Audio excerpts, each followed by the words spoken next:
Look at achievement. What is achievement for you as a sole trader? Where will success be? Where will it lie?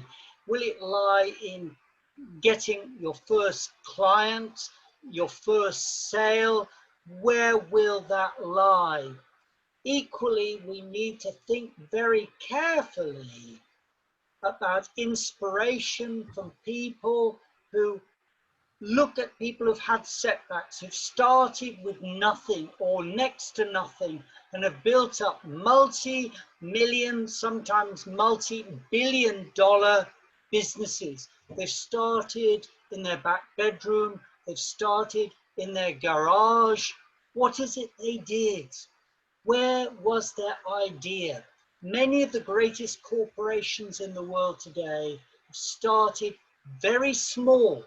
One, possibly two people who've got together.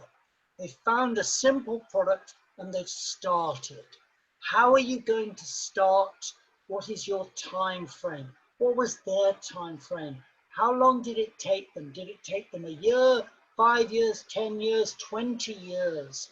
And be inspired by them. Yes, there will be setbacks. Yes, there will be failures. But you know they made it. How did they make it? What do they have that you have? Always look for characteristics of success. What drives a successful cricketer? How does someone get selected to become a successful cricketer?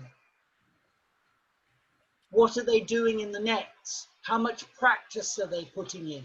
What are they doing with regard to their sleeping patterns and their diet? There are so many inspirations around us. And that's why I think we need to think all the time as sole traders, who's out there that I would like to emulate, to copy and be inspired by. And in all the countries of the world, there are examples in our town, in our village, in our community that we can look up to and seek to emulate. Thank you, Mark. Thank you. Very insightful. Ladies and gentlemen, can you make some points? Mark, you made a very interesting point: smallness. Smallness. I'm just actually asking this to the audience. Nowadays everything is costly, isn't it? So you can't get anything free. But something is free, but we can't use that adequately. And that is when I was in Moscow a few years back, I went to actually a McDonald's restaurant, and there's a nice catchphrase that said something in Russian that was "Ulipka besplatna," means that smile is free. Do we smile frequently, all of us? I think this is the only things we have that smile is free. So with the line of Mark, what he said, the smallness is really great. Small is beautiful.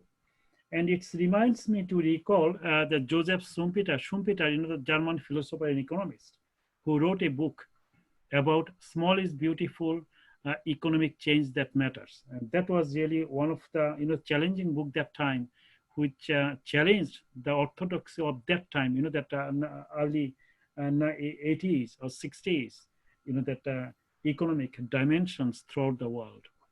So whatever we do, that we all should become very simple, and the simple we can bring, that our creative mind, our innovative mind, and that Arundhati Roy Choudhury wrote a book, that God of Small Things.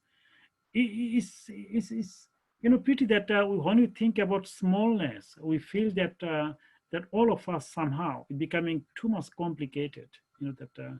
When it's small things or become a simple, that is the biggest task or complicated task we may have. But when we think that is big, is the smallest task we have.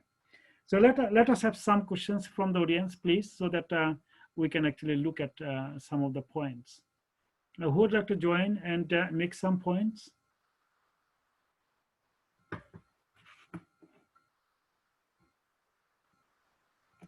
Shall we get some pointer?